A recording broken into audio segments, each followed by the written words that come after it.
Gone Mad. This is Loving, Caring, Sharing.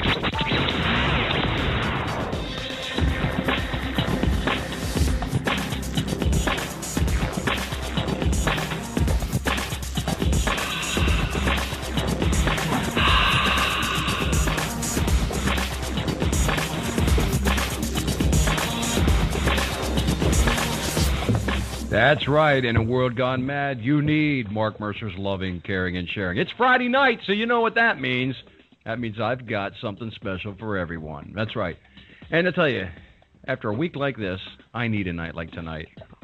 This has been one of those weeks where I just kind of like, I couldn't wait to get to Friday, just to spend time sitting down, enjoying a couple of nice cigars with some good friends, and taking the time out of my busy schedule to actually focus on what really matters. And I'll tell you what matters. What matters tonight is my very special guest who joins me here in LCS Studios, and that is the one, the only, the inimitable Rodney Smith. Rodney, how are you? I'm doing fine, Mark. How are you? I'm doing good. You know, I want to let everybody know here that we are broadcasting live on North Star Radio, and of course we'll be taking calls eventually. And we're going to get into that a little later on. But for those of you who are listening and you're interested in jotting down the number, I'll give it to you. In the United States, if you want to call in, the phone number is 206-456-0742. I'll repeat that. Grab your pen. Come on. No, the other one, the one that works.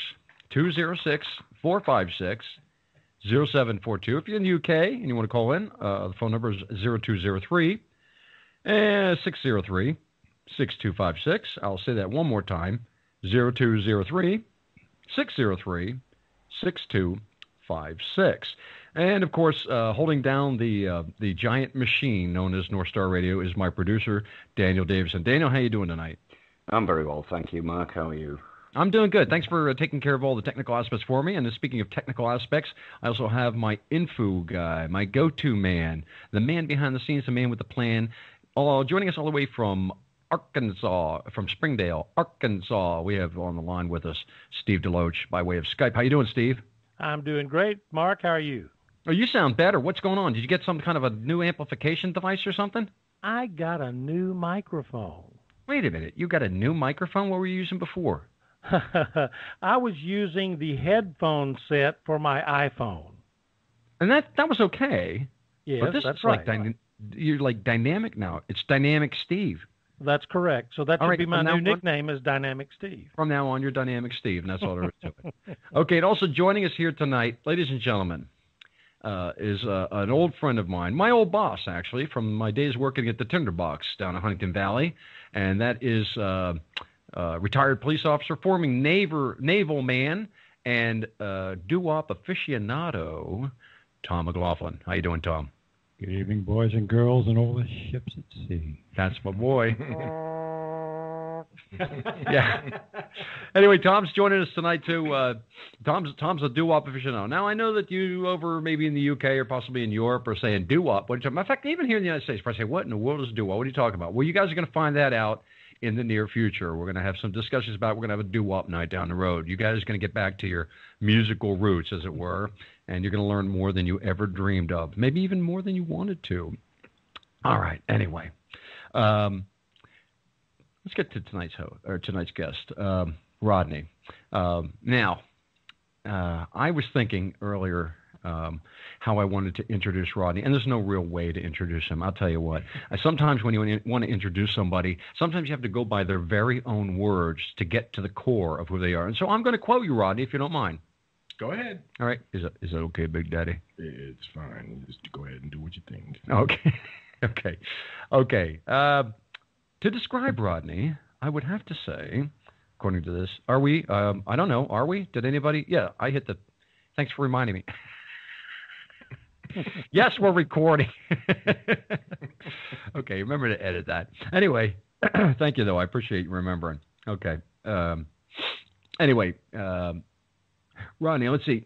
Your self-description goes like this. If you could combine a deep desire to be a servant leader in the Lutheran Church with habanero peppers, Cuban cigars, strong coffee, 30-second note triplets on a double bass drum, a little Mystery Science Theater 3000 sarcasm, and a dash of plutonium. That would about do it. That's Is that still you? Um, That was about a year ago you put that on there, wasn't it? yeah, well, if I practiced more, maybe you could make it 64th notes on the double bass drum. But yeah, that's pretty much accurate. Yeah. Okay, all right. I just Pretty want. close. Okay, now a couple of your quotes that you put out there to give people an idea of the kind of people that have influenced Rodney. Okay, now keep the plutonium in mind for later, guys. All right. Well, let's see here. We have. Okay, you can't answer, Rodney. You're exempt from these questions. All right. Anybody else can jump right in. Steve, Daniel, Tom, you guys can jump in. Who said, "Dying's not much of a living"? Clint. Boy. That's right. That's right. From what? One of his Dirty Harry movies? No, it was actually. Is it from the outlaw Josie Wales? Yes. Dying's not much of a living. Yeah, I just love that. I just watched that. I should know that. You should know that. Isn't it Dying's much of a living boy? Yes, but I didn't have, they don't give you enough room in the text box. Exactly. Anyway, okay. Okay. Here we go. Here's a good one. I like this one. This is classic Rodney quote. All right. I doubt you'll get such a bargain from the eels, Highness. Batman? No. Now you got to be go back about what 20 years. Oh, I know exactly where that's from. That's from The Princess Bride. Way to go, Steve-O. There you go. Those guys in Arkansas, man. That movie was inconceivable. That's right. It really was. Yeah. Steve, you keep using that word. I don't think you know what that word means. Yeah. I do not think that word means what you think that it means, Steve. Okay. And then his favorite last quote would be, "My man is so cool. When he goes to bed, sheep count him." Yeah, it's a tough one. I know that movie. You know that movie? I do know that movie. Well, Tom, say it. I'll get back to you in an hour. Okay, he'll get back to us now. He knows the movie, though. Steve, any idea? I have no idea. It was on the other night. Yeah, It was. that's right. It's on Stars or one of those. Yeah. Showtime, I believe. The movie was Heist. You're right. Yes, I am right because Rodney said so. I'm reading it right off of his quotes. That's right. All right, enough of this. Let's get down to business. Let me just say here. Yeah. People have actually Facebooked me on the side, sent me emails. Who's this guy that's speaking on Friday night? What's he all about? I mean, the promo I put up basically says Rodney Smith, musician, IT guru, and spiritual warrior. And they're like, what? Who? Who is this guy? And I'm like, I'm going to make that part of the promo. Who is this guy? And that was part of the promo. But Rodney and I met. Now, actually, Rodney and Steve and I met. That's right. How many years ago was that? Oh, I was probably 15, 16, 17 years ago. Yes, easily. Yeah. It's been a while. Yeah. It's been a while. Mm-hmm. And we met in a particular chat room. Yeah, I think it was called Cigars, was it? Or, Something like that. or- It was or- the IT. No. It was on IRC. Oh, Herfin, USA. Yeah. Yeah, I think that's where we all really collided. And I don't even know how I stumbled into that room, but I did. I mean, the internet obviously was a lot different 17 years ago. Yeah, right. Yeah, the IRC was where it was at if you wanted to text people, or I mean, not text, but like get into chat rooms because it was like, what was it, like 50,000 different chats, and there was everything in the world there. There were perverts, and then there were Christians, and then there were hot rod enthusiasts, and everything that you could possibly imagine, and of course cigar guys like you and me, Sailors. and yeah, Kind of had the sailors in there. Yeah. So, but we just started hitting it off, and I'm gonna. I guess I'll come back to this a little bit later, but that's where we originally met, and then we actually met in person a couple years down the road. Mm-hmm. Now, your story, Rodney, intrigues me enormously because, first of all, I know you quite a bit. Now, like when I had Steve on. Steve actually barged into our Christmas show. I don't know if I've told you about that. He actually busted in. Yeah, he did. He did. He just rang in absolutely unannounced. And That's right. Yeah. Danny, remember what happened? We couldn't get the phones to work, right? Remember that? And Yeah. then we finally, and then what happened? Was that like Santa Claus coming down the Then he just barged in. He just barged in without, by your leave, he barged in. Yeah, he barged in and took over the show. Remember that? He took it over. It was great. That's what I do. I know it is. So you do it all the time, and I love that. That's why you're basically my co-host anymore. You know, he's gone from my background tech info guy to basically co-hosting because that's what he does. He barges in. He picks up the ball when I drop it, and I do that a lot. Anyway, so Rodney and I been hanging out a lot more in the last couple of years, and not as much as I'd like, but that's understandable given what's been going on with your life. Mm-hmm. But what I want to do is I want to back up and give everybody a bit of a background about Rodney Smith, who you are, where you're from, and what you're about, what happened to you, your formative years, and all that kind of stuff. And, yeah, we're going somewhere with this, ladies and gentlemen. I want you to just hang out and, you know, give Rodney a hear. Rodney, you grew up a poor boy in a poor black child in Mississippi.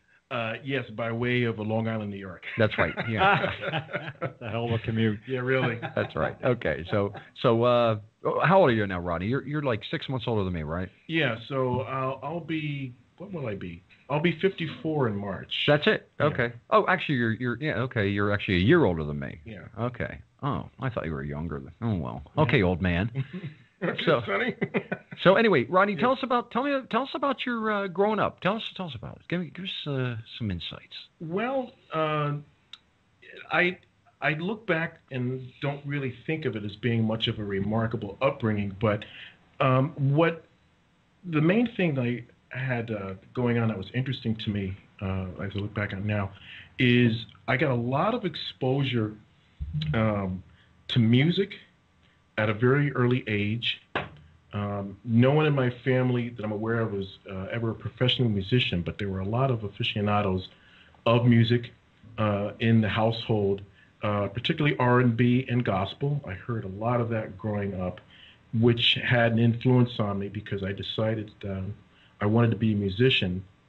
And in fact, in kindergarten, you know, they have these plays that you do at the end of the year. Right. You know, it's pretty much, I guess it's part of the torture. Part of the torture package. You know, that, you know, you Public must, school. Yeah, you must suffer through this as part of your matriculation or something. Right. And the teacher put this drum in my hand and said, "You're going to play this." Really? And yeah, out of all the things that it could have been, like, you know, a triangle or, you know, kazoo or something. Right. And I immediately fell in love with drums. Really? And that set me out on that path. Yeah. Much to the chagrin of my mom. Right. No one loves a drummer until they make it. Mm. Right. Everything up to that point is just so much annoyance, huh? Yeah, right. You know, if you talk to anybody today, like, you know, Jack DeJohnette's neighbors or something when he was a kid, oh, you know, I hated that kid. But, of course, now they love him because he's world-renowned. But right, yeah, or Ginger Baker, or whoever. Or whoever it might be, you know, yeah, you know, I'm sure if you had recordings of what was being said when they started out, yeah, you know, practicing, it's much different than the acclaim of it'd be unmentionable. But, you know, so I had a lot of musical influence. I also had a lot of religious influences, which we could talk about maybe later, but sure. I got exposure to a lot of different faith traditions growing up, which also had an effect on what I'm doing with my life right now. Okay. And there was also, though I'm trying to think of the best way to put it, there was a lot of emphasis on change going on in the world. I mean, you got to realize, you know, when I was growing up, it was the early 60s, mid 60s, just change was in the air regarding everything. Oh, everything, yeah. And every time you put on the news at night. I mean, the civil rights movement, you know, rights, the Vietnam, hippies. The hippies. Oh, Vietnam galore. You know, the yippies, all that was going on. Yeah. And somehow I wanted to tap into that as well. And ultimately, I ended up doing that by getting into probably the very early years of computers when they were switching over from huge mainframes into what we now just offhandedly refer to as computers, you know, laptops and PCs and whatever. All that type of thing. Sure. But I really don't feel like I have an amazing, you know, youthful story to tell you where, yeah, well, you know, one day I was down by the water and, you know, it parted and I saw these things. Really? Nothing like that happened? No, nothing like that happened. Huh. You know, sad to say. I